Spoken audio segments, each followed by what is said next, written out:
Hello, my name is Kiriath, and today we're going to take a look at the new rules for the Orks.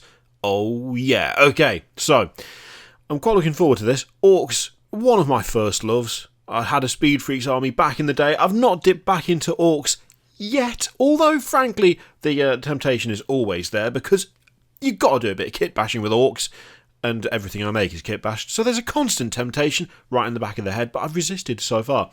So, there's going to be new stratagems, custom jobs, psychic powers, and specialist mobs in the book. Let's have a look. That's still one of the maddest models. Like the Morkanaut, Gorkanaut, same difference really. Mental model. Also, their planes are still the best planes in the game. Their aircraft still look the best of all the aircraft. Actually, no, with the exception of the Dark Eldar. They're just as good. So, Ghazghkull Thraka. We already know about Mikari, but Ghazghkull has got a new datasheet, obviously. I think probably you'll have seen the leaked version of that, which I did mean to get around to doing something on, but I totally forgot. But he has Prophet of Gork and Mork, so a 4+ invulnerable save. In addition, this model can only lose a maximum of 4 wounds in each phase, which is interesting. I quite like that. I don't know. I suppose you could.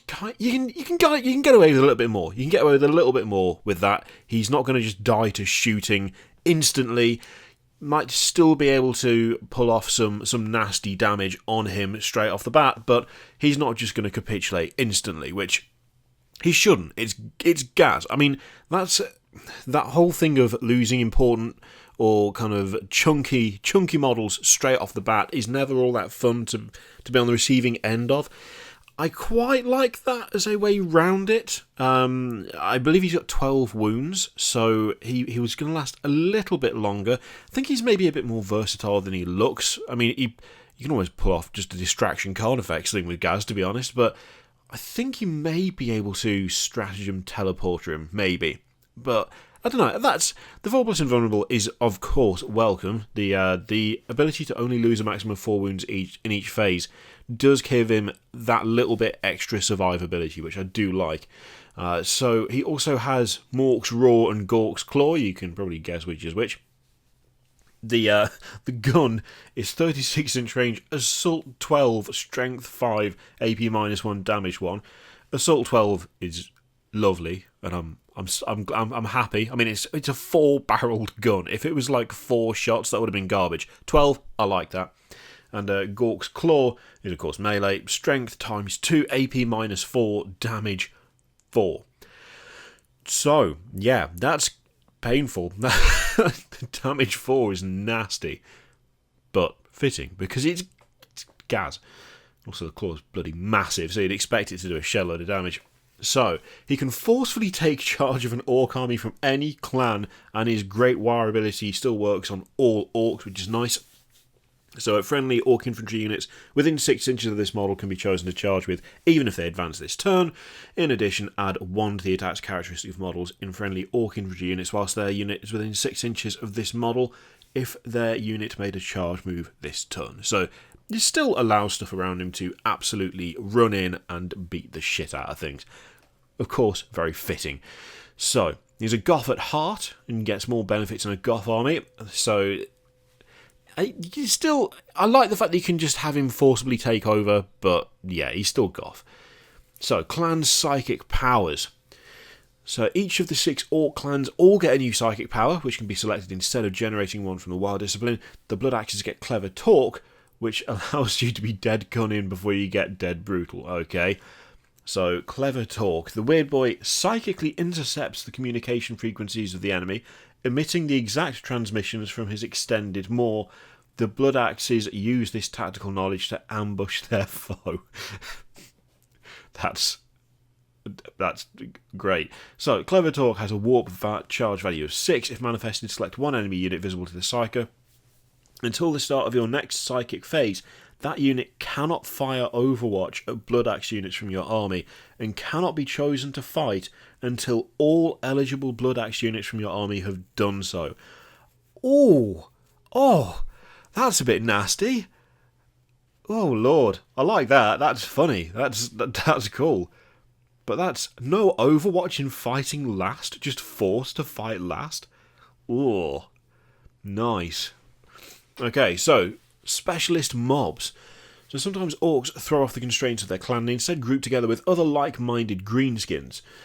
Saga the Beast lets you do this, giving you a totally new way of building a fun and flavourful orc army in favour of anything that allows more customisation. You even get to benefit from a unique subculture related to the specialist mob you choose. If you like burning stuff, choose the pyromaniac specialist mob and get the arsonist subculture. Okay. Few things are as entertaining to the orc race as setting things on fire.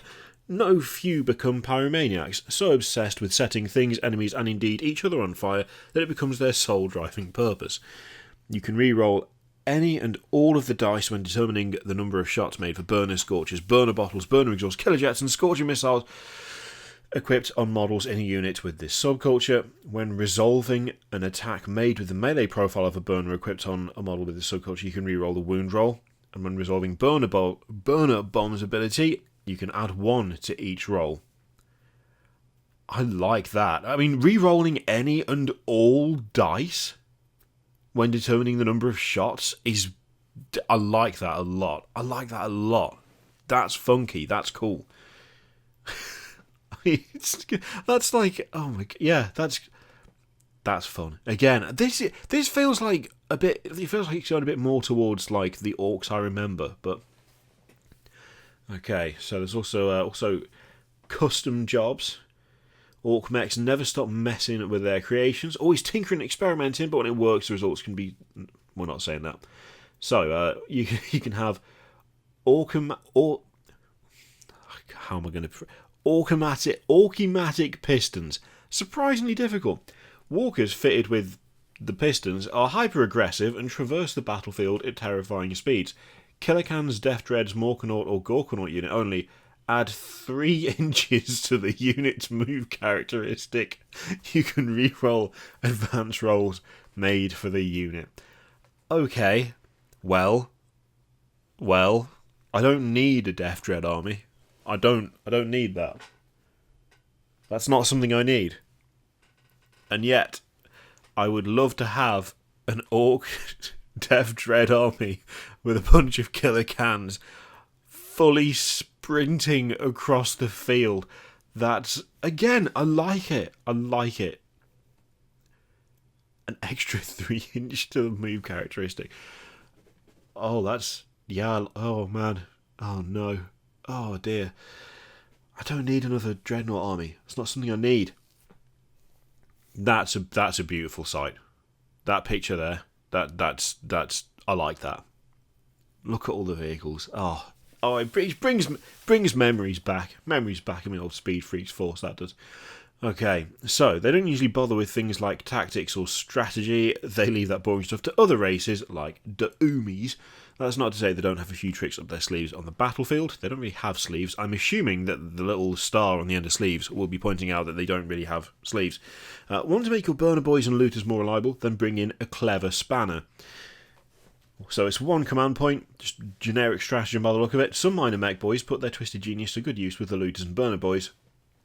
Use this stratagem before the battle. Select 1 looters or burner boys unit from your army that contains 9 or less models for 1 command point, or 1 looters or burner boys unit from your army that contains 10 or more models for 2 command points.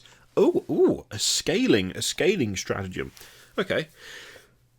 Whilst that unit contains 1 or more spanners, you can roll 1 additional dice and discard 1 when determining the number of shots for burners or def guns equipped on models in that unit. Each unit can only be selected for this stratagem once per battle. Okay. Yeah, alright. I like the fact that I do like the scaling aspect, actually. That's quite a nice touch. Yeah, okay. So, or maybe your flyboys are jealous of the mates having all the fun on the ground and just want to join in. 1 command, Flyin Eadbutt. Alright, okay, let's see what this is then. So again, just Orc stratagem. Some Orc pilots, perhaps not the brightest, realise that their flyers are deadly weapons in their own right. Use this stratagem at the end of your movement phase. Select 1 Orc unit from your army that has the flyer battlefield roll. That model is reduced to 0 wounds and automatically crashes and burns. Do not roll. 100% okay with that. That's amazing. I fucking love that. That's great. That's so good. And the fact they've called it Flyin Eadbutt is, I just, chef kiss there. That means that every unit within 6 inches suffers D3 mortal wounds. Again, it feels, it has that aspect of silly again. It has the aspect of silly. I mean, it could actually be a very viable thing to do in the right place at the right time. You could actually wipe a decent chunk of people out doing that, but just the fact that it's an option, just you can do it. You can like, I'm going to spend a command point to actually drop one of my own flyers on your head, even though it's going to kill it. Just having that is so orky, and that's why it's so good. Oh, yes. Oh, I love it. I love it. That's made the whole thing for me. Rest of it's fine. Nice and thematic. There's some cool stuff in there, but the Flyin Eadbutt makes just so perfect. Yes, and the star is, even though most boys don't wear sleeves, and make sure that you fasten your seatbelt and return your tray table to the upright position. What is that in reference? Oh, I see, from the Flyboys reference. That makes sense. Okay. Yeah. You know what? There's some fun stuff in there. There's some cool stuff. I especially like the Orkumatic pistons. I really like. The specialist mobs is cool. That's fun. The ability for Gazgul to just take over a clan or whatever and just be like, I'm in charge now. Like that. Again, though, the best by far is the Flyin Eadbutt. Absolutely quality orc move there. 100% in favour of that. Awesome. Let me know what you think of all of that in the comments down below. Feel free to click all the things, Patreon, video, subscribe, all that stuff. Click it if you like. Don't click it if you don't want to, of course. And as always, there's an affiliate link for Element Games in the description. If you feel like you may end up having to stay at home for some considerable time and need some more hobby to keep you going, then that would be the place to go. I get something for sending you that way if you use that link, and you get to save quite a bit on what you would normally spend at a Games Workshop store or on the Games Workshop website. So yeah, thank you very much for watching. I will see you for the next one.